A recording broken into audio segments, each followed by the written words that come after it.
বসে তাই তো ছেলেবিলি কই ভাই, আমি তো কারো দেখার মতন কারো পাচ্ছি না। কিটা ছেলেবিলি কিটা পুরা ছেলে হইলো ভাই। অনলাইন ক্লাসে তোমরা যারা একাদশ শ্রেণীতে ভর্তি হয়েছো তাদেরকে সবাইকে শুভেচ্ছা এবং সালাম।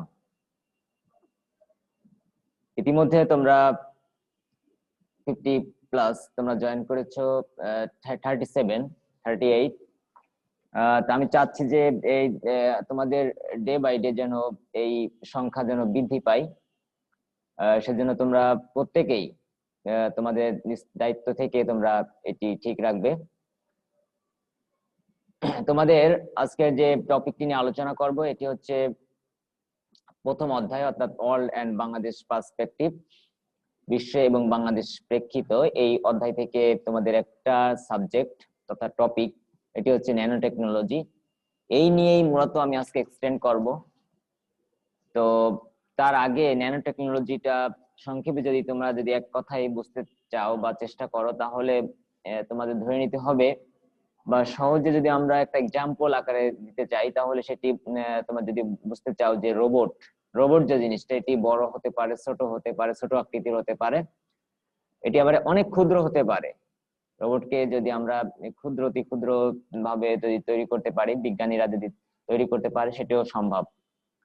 এই রোবটকে নিয়েই মূলত এটি আমরা এটাকে আমরা বেশি করব, আলোচনা করব, এবং সংজ্ঞার মধ্যেই আমরা এই এক্সাম্পলটি আনবো। যে এর ন্যানো টেকনোলজির সংজ্ঞা যদি আমরা স্লাইডে আলোচনা করব, তার আগে যদি আমি একটু বলি যে ন্যানো টেকনোলজি হচ্ছে যে একটি ক্ষুদ্র একটি বস্তু। যেমন রোবটকে তৈরি করার জন্য ধাতব এবং বস্তুকে সুনিপুণ ভাবে কাজে লাগানোর বিজ্ঞান, এটি হচ্ছে ন্যানো টেকনোলজির একটা সংজ্ঞা বলতে পারো, বা ডেফিনেশন তোমরা এটা বলতে পারো, যে ধাতব এবং বস্তুকে সুনিপুণ ভাবে কাজে লাগিয়ে একটা ক্ষুদ্র অতি ক্ষুদ্র বস্তু তৈরি করার যে প্রক্রিয়া বা তৈরি করতে পারলে সেটি হচ্ছে ন্যানো টেকনোলজির এই পদ্ধতিতে পড়ে যায়। আমরা সরাসরি স্লাইডে আমরা যদি যাই, তোমরা নিশ্চয়ই স্লাইডটি দেখতে পাচ্ছ। আমি এই মুহূর্তে স্ক্রিন শেয়ার করেছি।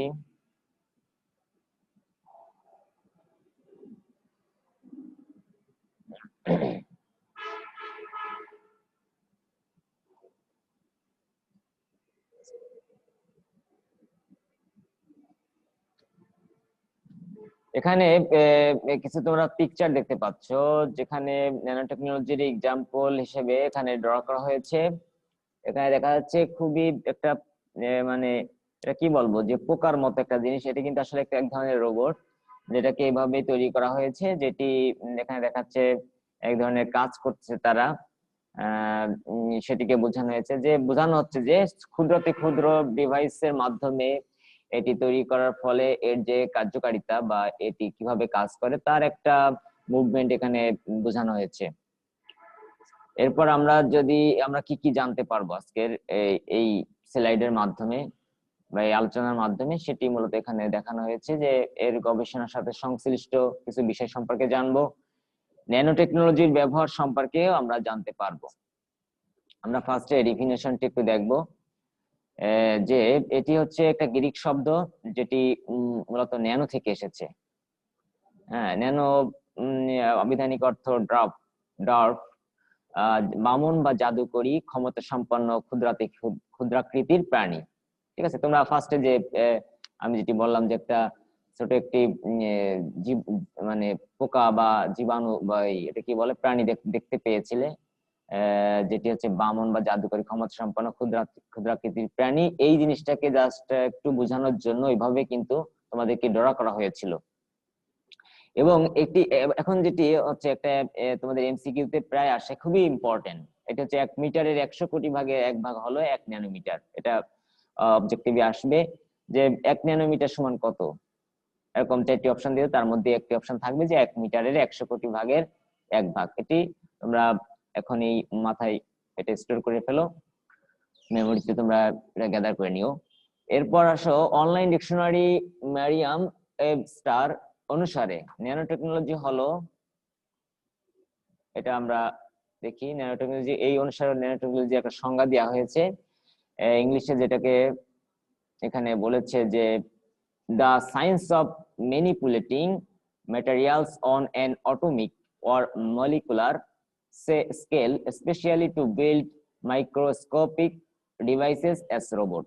তার মানে আমি যে ফার্স্টে যে সংজ্ঞাটা দিয়েছিলাম সেটির জাস্ট ইংলিশ এখানে বলা হয়েছে যে ন্যানো প্রযুক্তি, বাংলা অর্থ হচ্ছে এমন যে ন্যানো প্রযুক্তি হচ্ছে পারমাণবিক বা আণবিক স্কেলে অতি ক্ষুদ্র ডিভাইস।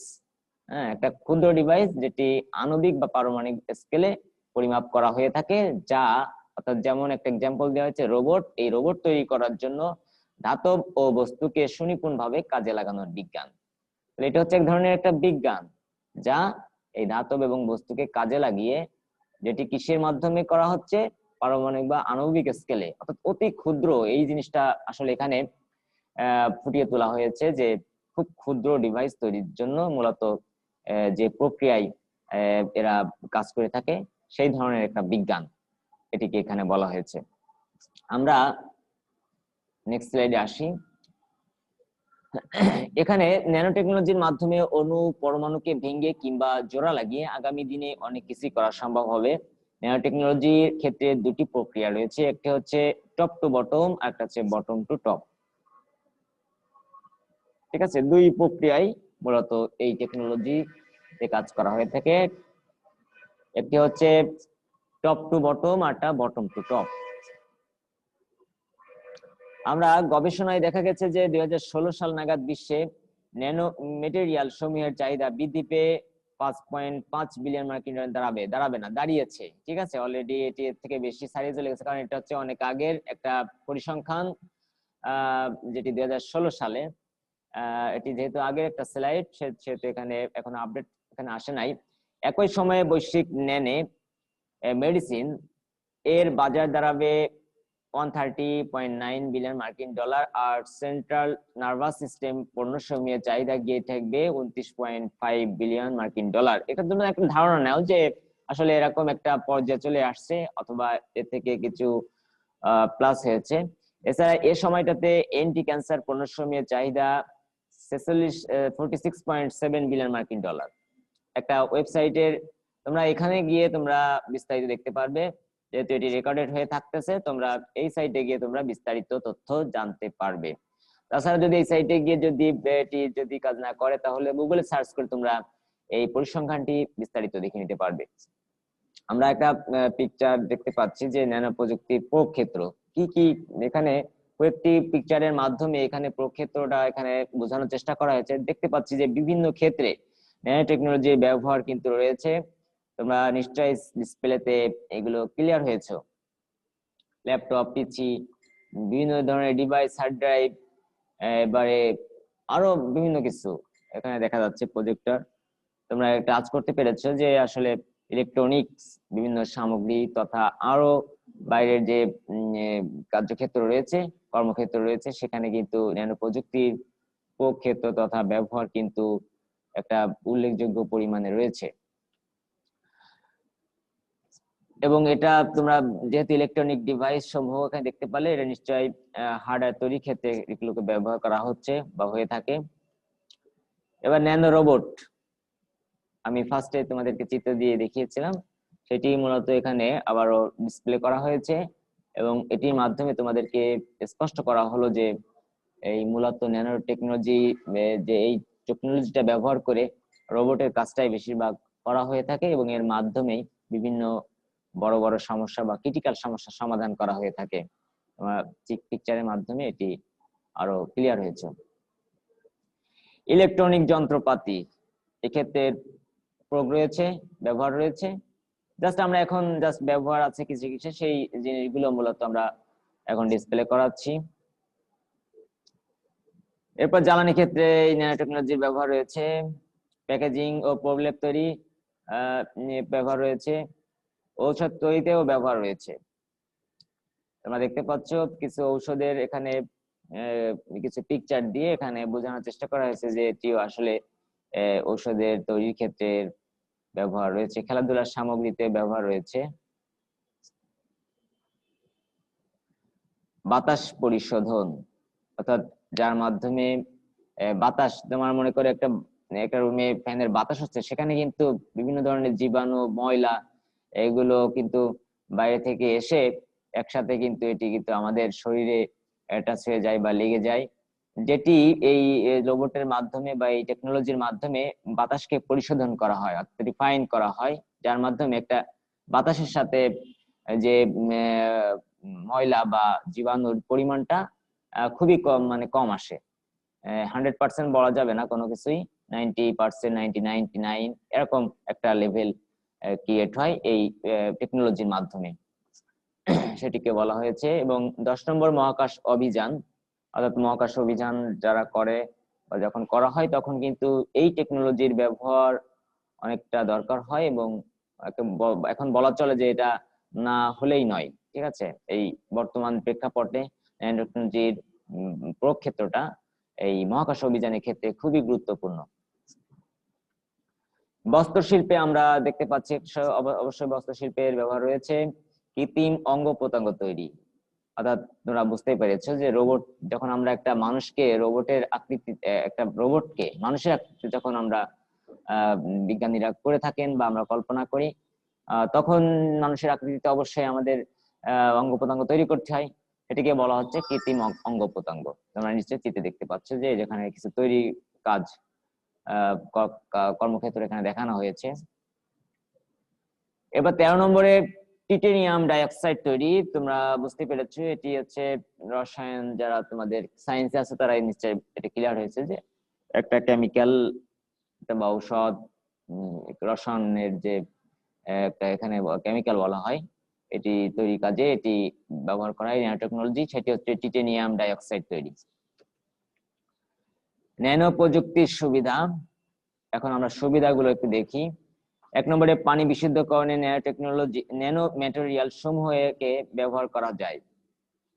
2 নম্বর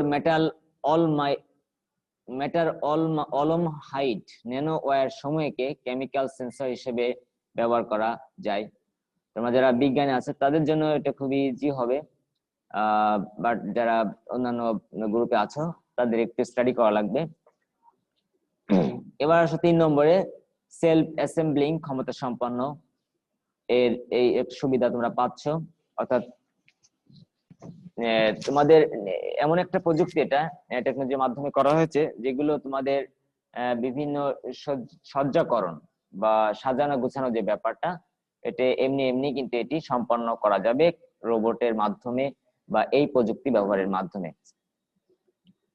এবার 4 নম্বরে আমরা সুবিধা যেটি দেখবো যে ন্যানো ফেব্রিকেশন এর প্রচলন ঘটিয়েছে, ফলে ইলেকট্রনিক বায়োসেন্সর সমূহের ফেব্রিকেশন করা যায়, এটি একটা সুবিধা।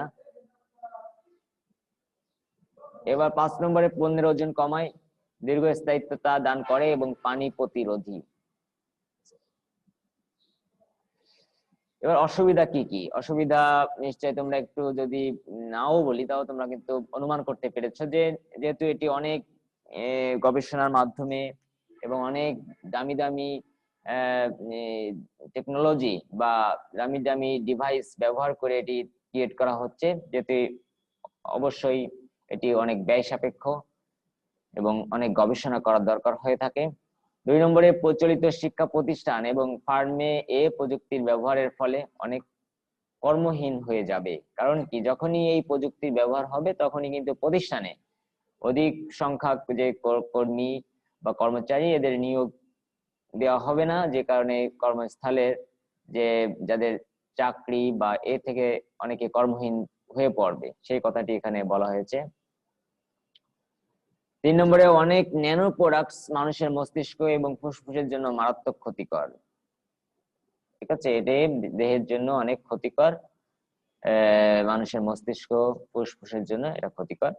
এই জন্য দেখবা যারা এই টেকনোলজি বা প্রযুক্তি নিয়ে কাজ করছে দেখবা তাদের জন্য কিন্তু আলাদা একটা পোশাক রয়েছে, তারা ওই পরে ব্যবহার করে, যাতে করে তাদের যে ডিভাইস থেকে যখন ইলেকট্রনিক সিগন্যাল বা বিভিন্ন রে কাজ করে তখন কিন্তু যাতে তাদের শরীরে ক্ষতি করতে না পারে সেহেতু তারা প্রোটেক্টর ব্যবহার করে থাকে শরীরে, এই হচ্ছে তার মূল কারণ। আমরা 4 নম্বরে আরেকটা দেখি যে ন্যানো প্রযুক্তি ব্যবহার করে মারাত্মক যুদ্ধাস্ত্র তৈরি করা সম্ভব, বিধায় যুদ্ধক্ষেত্র আরো ভয়াবহতার আশঙ্কা করা হচ্ছে। কারণ সামনে এমন কোন প্রযুক্তি আসবে, তুমি যখন যুদ্ধ বেঁধে যাবে তখন কিন্তু বুঝতেই পারবে না শত্রুরা যে সে কিন্তু দুর্বল হয়ে পড়বে। কারণ এমন ক্ষুদ্রাতি ক্ষুদ্র বর্ণাস্ত্র বা অস্ত্র তৈরি করবে তারা, যেটি দেখা যাবে না চোখে, অথচ শত্রুদেরকে ঘায়েল করবে কিন্তু ওই রোবট তার দেহে শরীরে এসে এমন ভাবে তার শরীরে বিস্তার লাভ করবে, তাকে কিন্তু আক্রান্ত করে ফেলবে। এইরকম কিন্তু বিজ্ঞানীরা কাজ শুরু করে দিয়েছে এই ধরনের ব্যবহার করার জন্য, এবং এটিকে প্রতিরোধ করার জন্য কিছু ডিভাইস তৈরি করা শুরু করেছে। তা তোমরা বুঝতেই পারছো যে আসলে কোন পর্যায়ে যাচ্ছে বর্তমান বিশ্ব। ন্যানো প্রযুক্তি ব্যবহারের ফলে পানি এবং বায়ু দূষণ হতে পারে, যা মানুষ এবং অন্যান্য প্রাণীদের জন্য মারাত্মক ক্ষতিকর। ন্যানো প্রযুক্তি ব্যবহার করে মাইক্রোস্কোপিক রেকর্ডিং ডিভাইস তৈরি করা যাবে, যা সাধারণ চোখে দেখা যাবে না। এতে করে মানুষের প্রাইভেসি এবং সিকিউরিটি বিঘ্নিত হবে।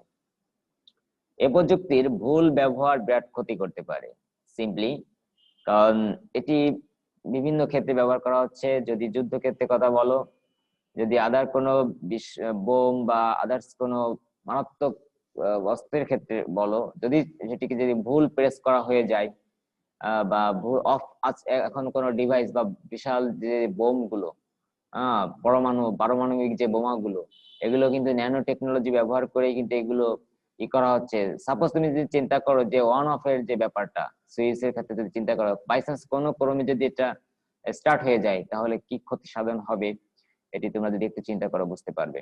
সেই কথা বলেছে, প্রযুক্তির ভুল ব্যবহার বিরাট ক্ষতি করতে পারে। মনে করো কোনো যন্ত্রে যে পানি লাগানো যাবে না, যদি বাই চান্স পানি লেগে যায় তাহলে পুরো ডিভাইসটা কিন্তু বাস্ট হয়ে যাবে। এইরকম কিছু ব্যাপার স্যাপার আছে, এর থেকে আরো ভয়াবহ ব্যাপার স্যাপার রয়েছে, সেইগুলো জাস্ট এখানে বলা হচ্ছে। ন্যানো টেকনোলজি প্রযুক্তি ব্যবহার করে আমরা কি সুবিধা পেতে পারি সেইগুলো আলোচনা করো, এরকম একটা প্রশ্ন আসতে পারে, তোমরা নিশ্চয় লিখতে পারবে। যারা এত সময় মনোযোগ সহকারে এই আলোচনাটি শুনেছো তারা নিশ্চয় এখন এটি তোমরা তোমাদের মতো করে লিখতে পারবে। এই ছিল মূলত আজকের আমার স্লাইড বা আজকের টপিক। আমরা আবারও একটু দেখি যে কি ধরনের প্রশ্ন হতে পারে। ন্যানো টেকনোলজি কাকে বলে? ন্যানো টেকনোলজি গবেষণার সাথে সংশ্লিষ্ট, এখানে স্পেলিংটা একটু ভুল হয়ে গিয়েছে, এটা হবে সংশ্লিষ্ট অন্যান্য বিষয়সমূহ আলোচনা করো। ন্যানো টেকনোলজি প্রযুক্তি ব্যবহার করে আমরা কি সুবিধা পেতে পারি সেটি আলোচনা করো। তো এই ছিল মূলত আজকের টপিক। আমরা বরাবরের মতো আমরা আজকে দেখবো যে বোর্ডে, অর্থাৎ তোমরা যখন এক্সাম দিবে, ফাইনাল এক্সাম, বোর্ডের এক্সাম দিবে, তখন কি ধরনের প্রশ্ন গত পর্বে বা গত বছরগুলোতে এসেছে সেইগুলো থেকে আমি কিছু ইম্পর্টেন্ট প্রশ্ন তোমাদেরকে দেখাবো।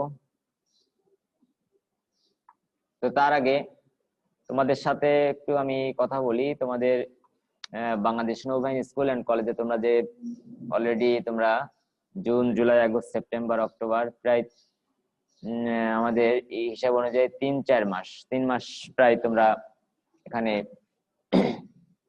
অলরেডি অতিবাহিত করেছো, মানে আমাদের ক্লাসরুমের সাথে। ফাঁকে মনে হয় 1 মাস গ্যাপ গিয়েছে। যাই হোক, তোমরা তোমাদের কোনো সমস্যা থাকলে আমাদের গ্রুপে তো আছে, গ্রুপে জানাচ্ছ, আমার সাথেও তোমরা জানাতে পারছো। এরপরে যদি এই রিলেটেড রুটিন সম্বলিত কোনো প্রশ্ন থাকে, এবং রুটিনটা হয়তো আজকে শেষ হয়ে গেল, আমরা নেক্সট রুটিন আমি স্পেশালি তোমাদের গ্রুপে দিয়ে দিব। আচ্ছা, তোমাদেরকে একটু আনমিউট করি, তোমাদের যদি কোনো প্রশ্ন থাকে তোমরা আমাকে করতে পারো।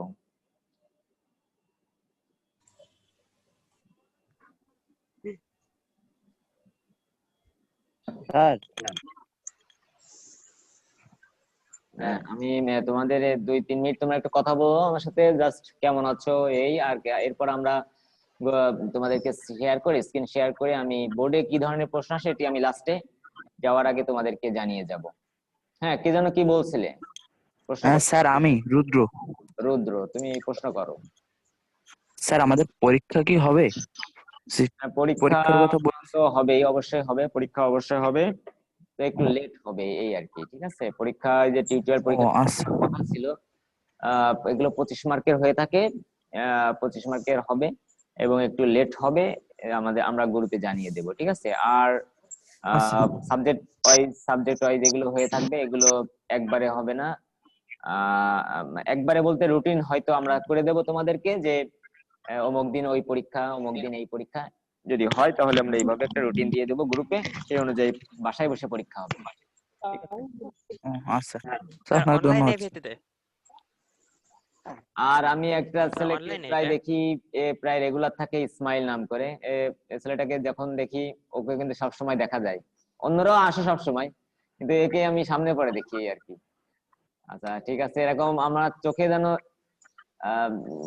চোখ পড়ে যায় যে তোমরা কিরা নিয়মিত আছো, তাহলে আমি বুঝতে পারবো যে এই ছেলেটা তো ভালো, হ্যাঁ, নিয়মিত আসে, বলতে পারবো যে কোনো সময়। অনেক সময় টিচাররা জিজ্ঞেস করে, তোমাদের যারা হেড স্যার আছেন বা প্রতিষ্ঠানের দায়িত্বশীল যে টিচাররা রয়েছেন, মানে অ্যাডমিন স্যাররা, তখন বলে যে কে কে রেগুলার। তখন আমরা কিন্তু যাকে যার ছবি সামনে চলে আসে তার কথা কিন্তু মনে থাকে বেশি। দেখলো 10-12 জনের রিলিজ দিতে পারলো, এই যে আমার রেকর্ড আছে, এই যে আমার এইটা রেকর্ড থাকতেছে। বললো যে এমন একটা ক্লাস আমাকে, বা এমন একটা আপনার ভিডিও ক্লাস এখানে রেকর্ডে রাখতে হবে, যে যেটা স্টুডেন্ট আছে বা যেটা কম স্টুডেন্ট আছে, 2 ধরনের ভিডিও ক্লাস লাগতে পারে।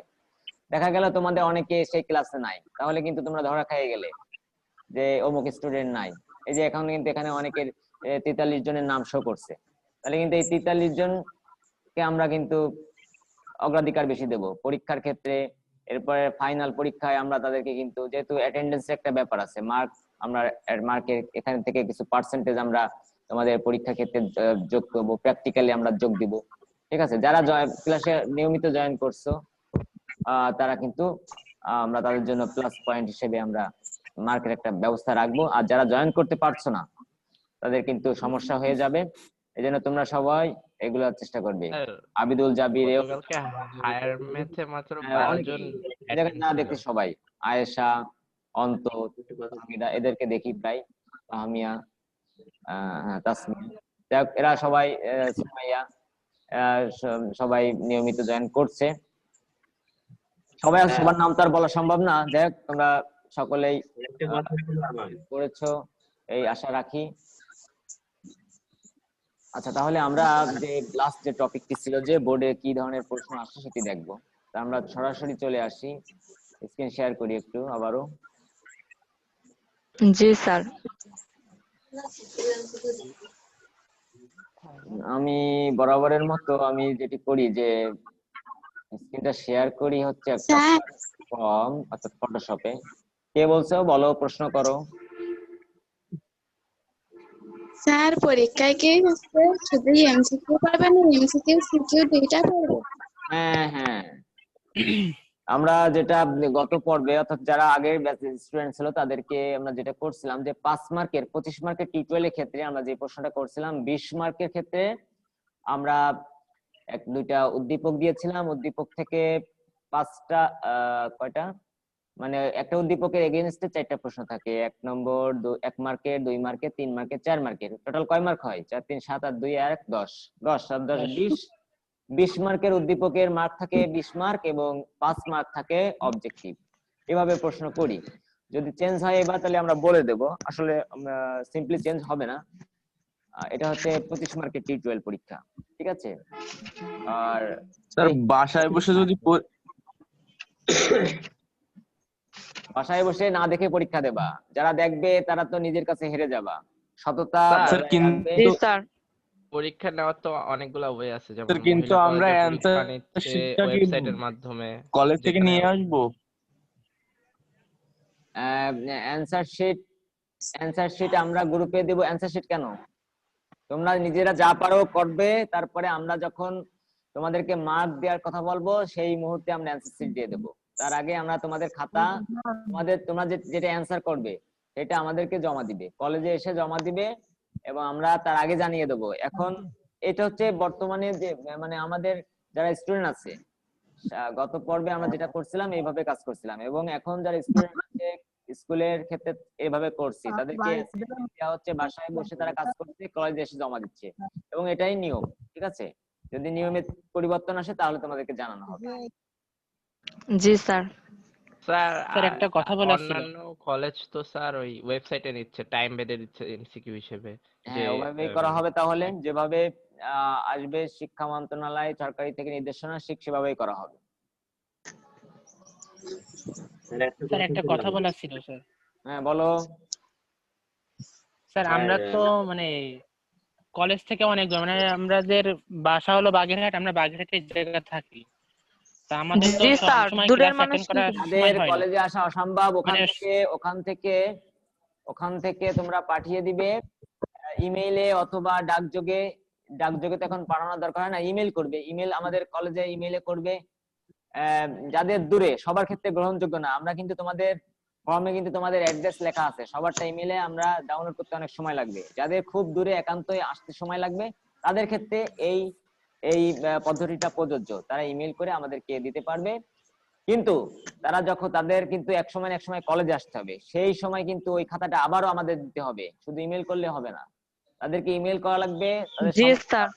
পরবর্তীতে যখন সে কলেজে আসবে ওটা কিন্তু সাথে করে নিয়ে আসতে হবে, তা না হলে কিন্তু আমরা সেটা না স্যার, ফাইনালে গিয়ে কিন্তু সমস্যা করব। আচ্ছা বলো। স্যার বলতেছি যে আমাদের তো সবসময় ক্লাস অ্যাটেন্ড করতে পারি না, মানে আমাদের এখানে যে অনেক আমরা ব্যাচে আচ্ছা, পড়ি, attend ব্যাচে করতে পড়ি যে অনেক পারবে সময় না, সে ক্লাস টিচারের নিকট একটু ফোন করে দরখাস্ত দিবে, তো বলবে যে স্যার আমি পাই না, সে যদি অ্যাপ্রুভ করে তাহলে ওকে। আর যারা লুকোচুরি খেলছে অর্থাৎ ক্লাসে আসতেছো না, কিছুই বলতেছো না, তাদের জন্য সমস্যা। এই যে তুমি বললে স্যার সবসময় তো অংশ, তাহলে এটা তোমার ক্লাস টিচারকে, গাইড টিচারকে, তাকে জানাবে স্যার আমি এই কারণে আসতে পারছি না, কারণ দেখাতে হবে। ঠিক আছে আপনাদের স্যার, স্টুডেন্ট 6 জন আসে 40 জন। আচ্ছা যাই হোক, সব সমস্যা আমরা পরবর্তীতে আবারও জানবো। আমরা এখনই এইটুকু স্টপ, আমরা আমাদের সময় প্রায় শেষ হয়ে যাচ্ছে। আমি জাস্ট তোমাদেরকে বলবো, দেখো যশোর বোর্ডে এটা 2018 সালে এসেছিল, একটা প্রশ্ন এখান থেকে এসেছিল যে ন্যানোটেক থেকে, যে উদ্দীপকে উল্লেখিত যন্ত্র তৈরির প্রযুক্তি খাদ্য শিল্পে কি ধরনের প্রভাব রাখে। এভাবে আসতে পারে প্রশ্নটা, কিন্তু এভাবেও আসতে পারে যে ন্যানো টেকনোলজিতে খাদ্য শিল্পে ন্যানো টেকনোলজির প্রভাব সম্পর্কে লিখো। ঠিক এখান থেকে, এখানে উত্তরটা দেওয়া আছে, তোমরা এখান থেকে জাস্ট একটু সাজিয়ে গুছিয়ে লিখে দিবে। আমি জাস্ট প্রশ্নের একটা ধারণটা দেখালাম যে এই প্রশ্নটা আসতে পারে, জাস্ট এটা তোমাদেরকে দিয়ে দেবো, তোমরা নিজের স্টাডি করবে। এরপর একটা আসছে যে চিপস, সবার খুব প্রিয় এই ধরনের একটা বোঝা যাচ্ছে ছোটখাটো একটা ডিভাইসের কথা বলছে এখানে। এ থেকে প্রশ্ন আসে, এবং যে প্রশ্নটা আসছিল চিপসের ক্ষেত্রে ব্যবহৃত প্রযুক্তির সুবিধা ও অসুবিধা, যেটি আমি কিন্তু লাস্টের দিকে আমি আলোচনা করেছি, সুবিধা অসুবিধা উল্লেখ করবে, জাস্ট ওটি ধারাবাহিকভাবে লিখলে তোমরা তোমাদের মার্ক পেয়ে যাবে।